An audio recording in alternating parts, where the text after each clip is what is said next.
you to listen to this information from someone who called Simeon Ekpa about the dead Muhammad Buhari. That is to confess and to confirm that Nnamdi Kanu was not telling the lie, that Buhari was already dead. Somebody else is testifying about this. Now, I want you to listen. Please like, subscribe, and share to this video. Thank you. Saudi Arabia, where he was buried. I was there live and I covered the event where Aisha Buhari put on white attire. I think you're with me. Go ahead. So where Aisha Buhari put on white attire and the children. Can you pause a bit? Can you pause a bit? And let me remind Nigerians and the entire world that this event he said he covered, he have the video. He have the video. I do. Go ahead. I have all the video. So the whole scenario is that President Muhammadu Buhari, he died on the 19th of February. On the 19th of February, please, those analysts, if you can take notes, take pen and your paper and note these things down. Note them down carefully. I'll be giving a specific things here, specific details right now. Okay, number one, President Muhammadu Buhari died on the 19th of February, the year 2017. He died in Newcastle, in Freeman Hospital, Newcastle. He died as a result of heart problem, heart disease, which the Nigeria presidency failed to disclose. Are you getting what I'm saying, sir? Yes. So he told me, and he offered me money too. He offered me a bribe. He said, as long as I kept quiet, then I called the vice president too, Yemi Osibanjo. You called the vice president too? Okay. Yes, I have his contact, but I for security reasons, I wouldn't want to disclose his contact to the public. You understand what I'm saying? Yes, go ahead. If you needed one, I can give it to you. No need. Just go ahead. No need. So I called Professor Yemi Osibanjo. I called him. I went to his office to meet him in Aso Rock in Abuja. So when I got there, and I told him, sir, we understood because I was the one that covered that news. I'm from social place. I introduced myself to him and he welcomed me. He sat me down. I told him this according to the law that I know because my father is in Nigeria. You understand me now? My father is in Nigeria. My mother is from the British. Is from England. So I told him that according to the laws that are known in Nigeria, when the president died, the vice president automatically will become the president. You understand? As a way of moving the country forward. He said that the Nigerian government is not run in that system. I said no. When Goodluck Jonathan was there, that was what happened. When the president died, he was the vice president and he came up to be the president. You understand what I'm saying? And he said, please, for my safety, I should keep quiet and go my way. That the course of things will play out by itself in Nigeria. The reason I got to understand that. Can you pause a little bit, please? I know that this is very difficult, when I'm, pausing you all the time. So, is it that because of the way you have actively trying to air this news was the reason why you were suspended and sacked or something? I wasn't sacked, sir. I was suspended. Okay, you were suspended. Okay. So was it the reason you were suspended? Yes. Okay. All right. Go because ahead. I told them that I will publish it. Then as at that time I was receiving so many threats. Like seriously, people started threatening my life, threatening me here and there. Then I called,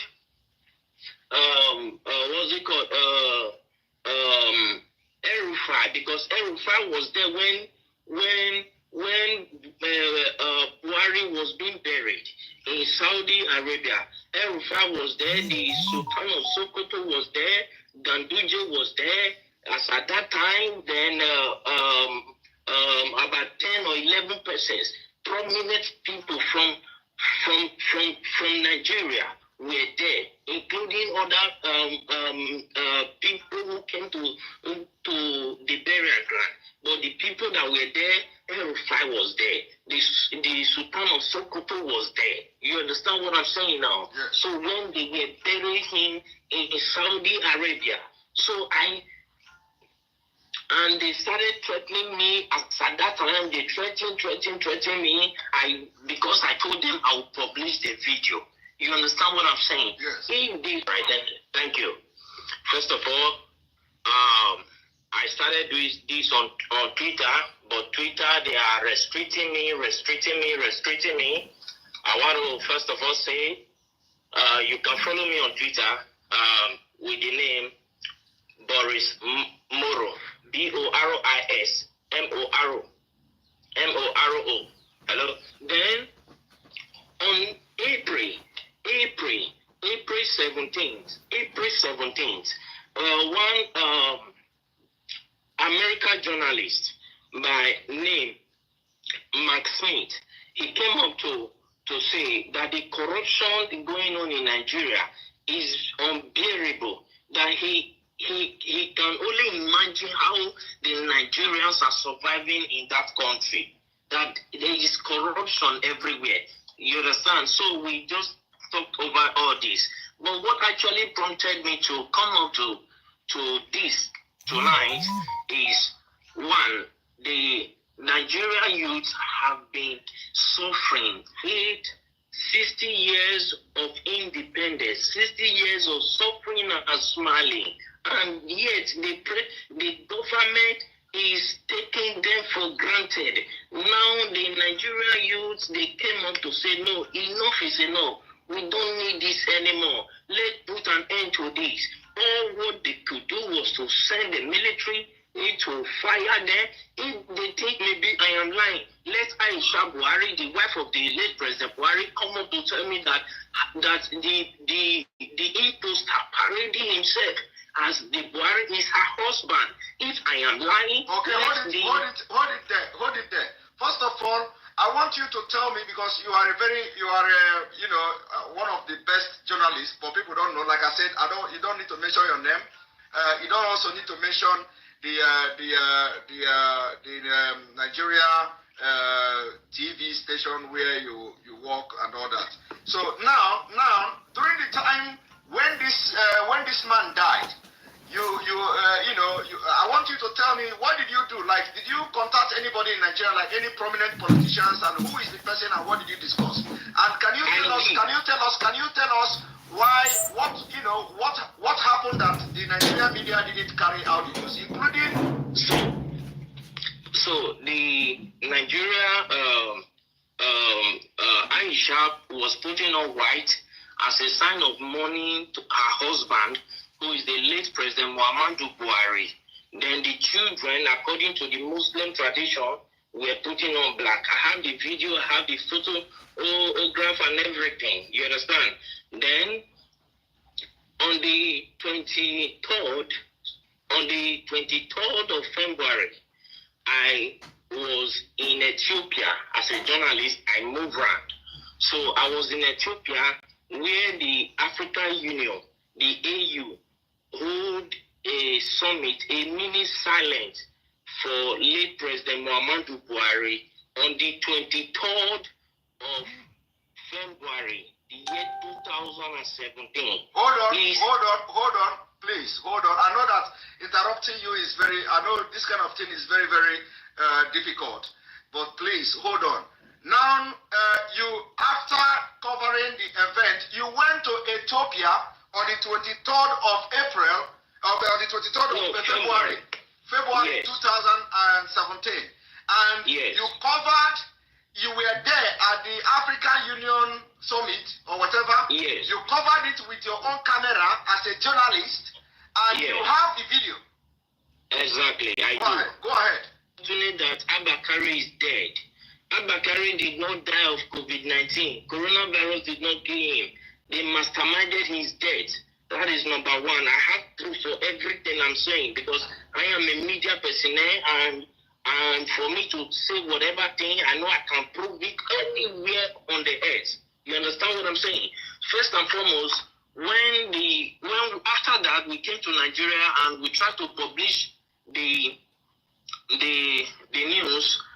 Let me state categorically. I don't want to mention the name of the broadcasting system I work with. Don't mention it.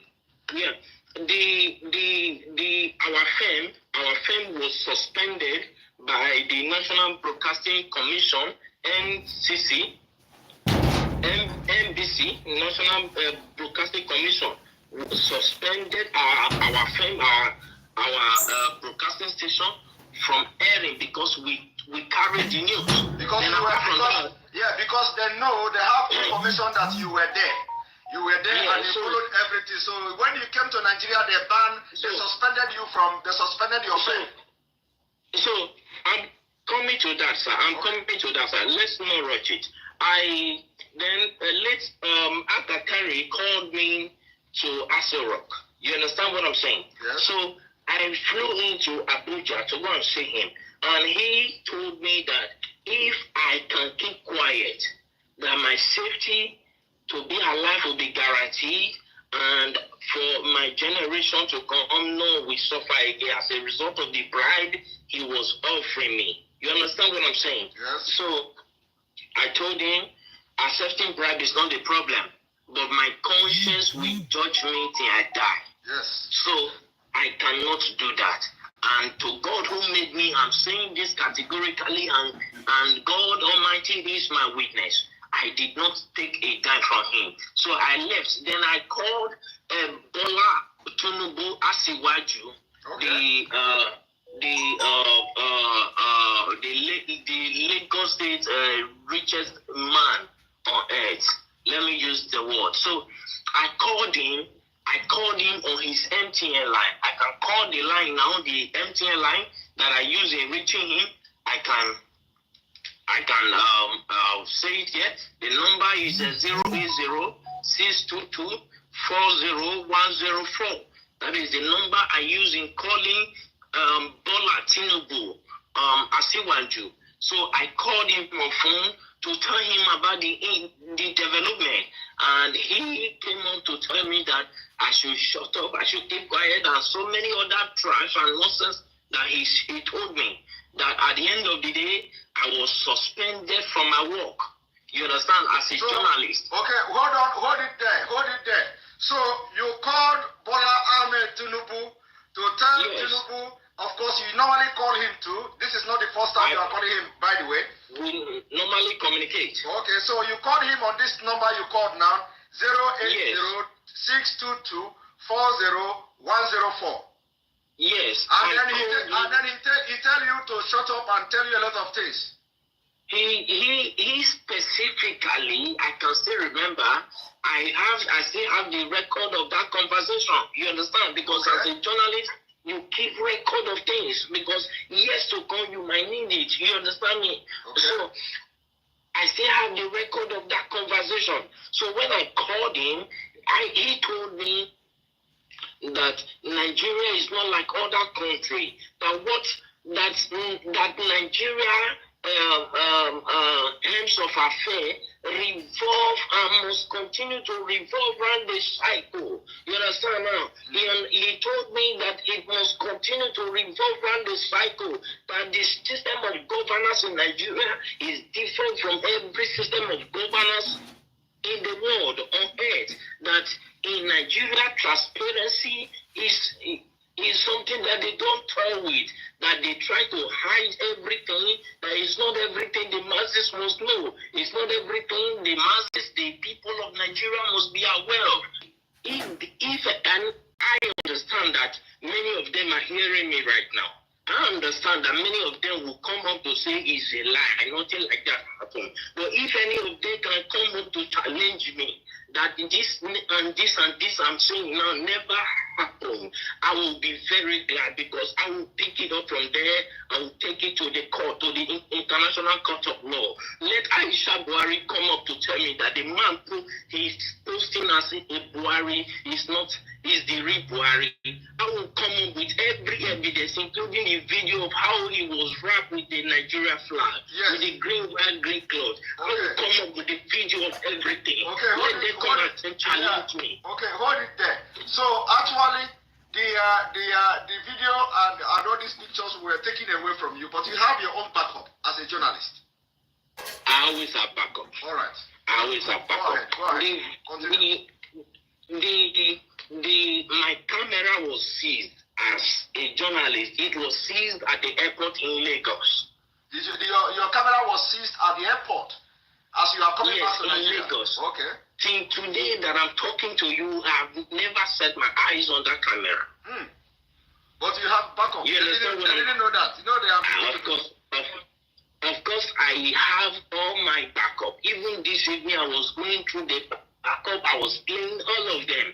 I was going through them again. So if they want to debunk this thing, I'm saying that it's a lie. Nothing like that happened. How come the AU, the Africa, our presidents, had a minute silent for them? As at that time, I could remember I called the president of Ghana on this issue. The president of Ghana told me that it is not in their interest, that if the people of Nigeria cried out for 13 days, that is when they will take up the case, that the AU will take up the case. As long as nobody has cried out, that it is assumed that they understood what is going on, that Nigeria is not Ghana. That is what the president of Ghana told me. You understand what I'm saying now? I understand that many of them are hearing me right now. Let any one of them come up to challenge me. I went to Ethiopia. I spoke with a prime minister, with one of the lawmakers there, and he told me that it is not in their interest. Then I accused him of being bribed. If not, he would have come up with an action, because he is the secretary of the AU, of the African Union. You understand me now? As at then. Yes, as at that time. So I challenged him. I accused him that they have been offered bribe, and he told me that he has never received any bribe from Nigeria, though many of them are coming with proposal.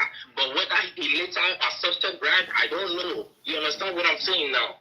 But the truth is this: Buhari is long dead in Freeman Hospital in Newcastle in London on the 19th of February, the year 2017. He's dead. Buhari is dead. He was buried in Saudi Arabia. Nobody can tell me that he is still alive. So I covered the events there where the African Union hold a minute silent for late President Muhammadu Buhari.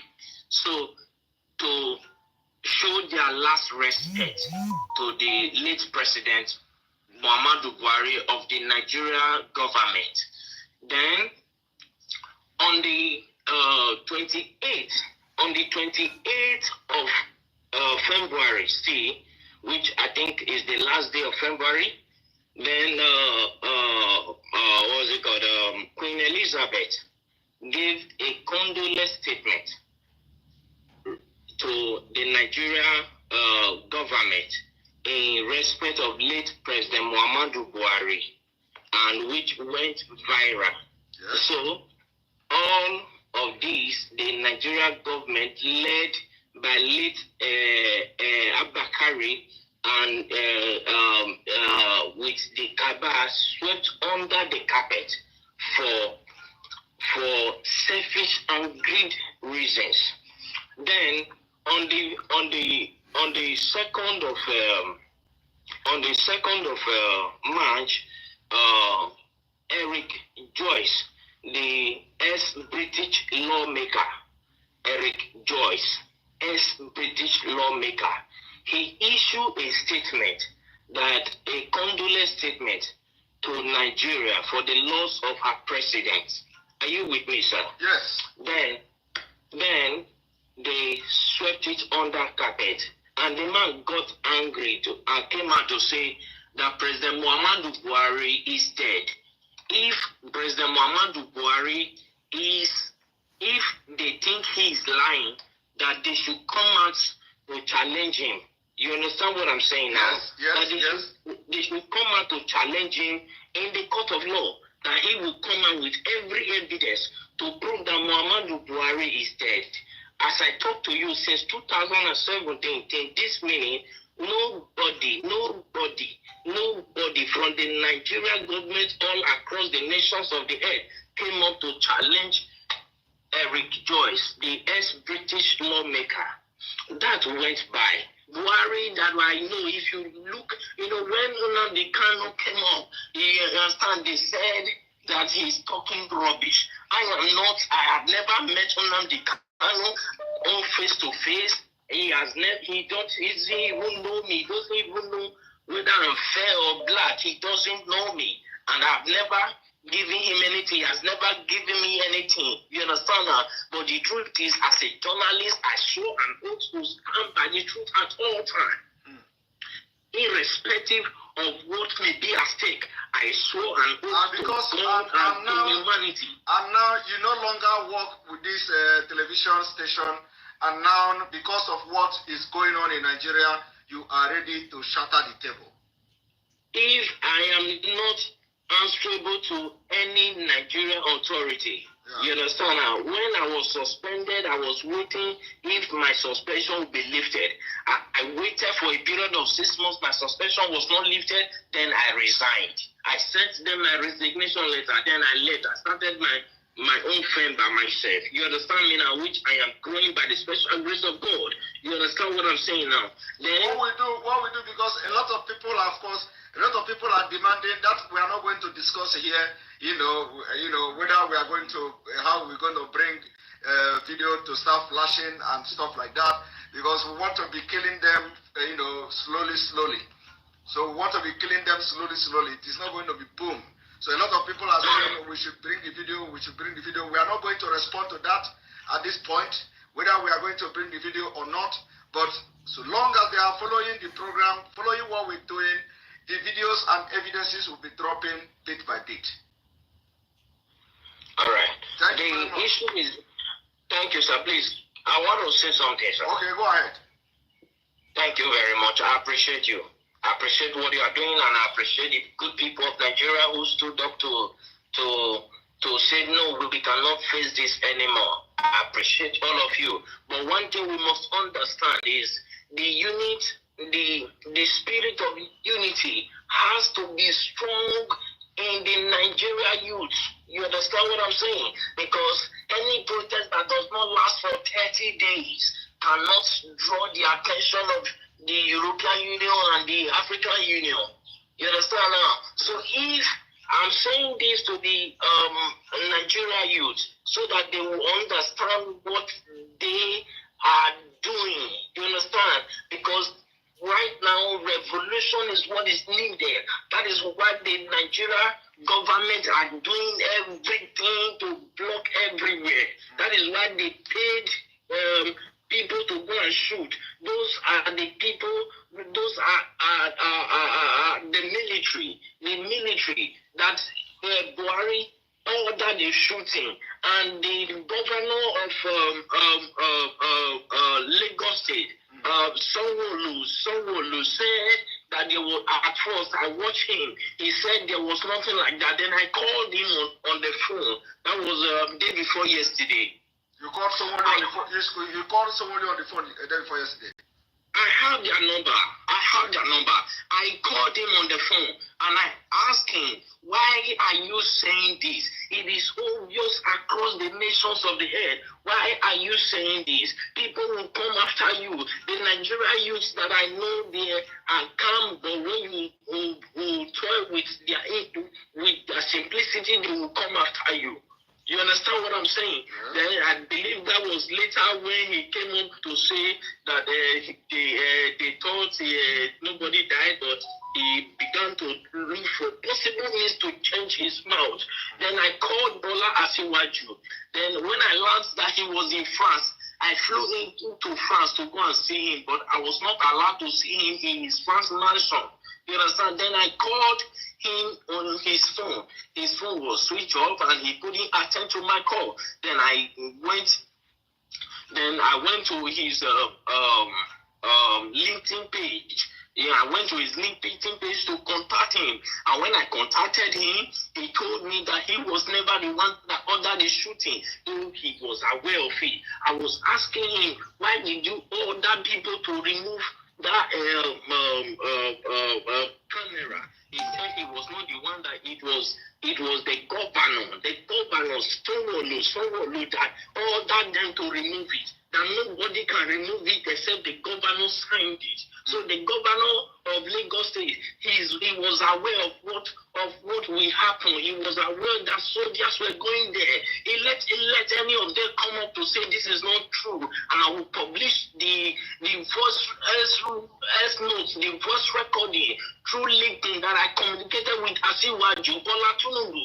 You understand what I'm saying tonight? Yes. Thank you very much. Some people will be saying, "Oh, this thing is not adding up." Sometimes when you are in the field, the way these Nigeria politicians, the way this Nigeria story goes, sometimes it will go up and go down. Some people may not be, getting the point. Some people may not understand, why would you go to France? Why would you do this? But when a journalist who is like, dealing with all these politicians in Nigeria, and you want to be the person to have the first-hand information of whatever that is happening, and especially when you are out of the game, especially from the Nigeria space, and now you want to be, you want to have first-hand information of what is going on. Sometimes when something like this happens, of course, you can fly to anywhere just to get the information and get the first-hand information, to have it in your own space. But anyway, sure. I must thank you very much. This is the first time you are talking to anybody about this. Yes. This is the first time ever you are talking to anybody about this. We are going to continue our discussion. It is not going to be online. It is going. Oh yes, it's not supposed to be online. Everything is not online. Prime Minister, you have sense, so you have wisdom. And these informations will help us.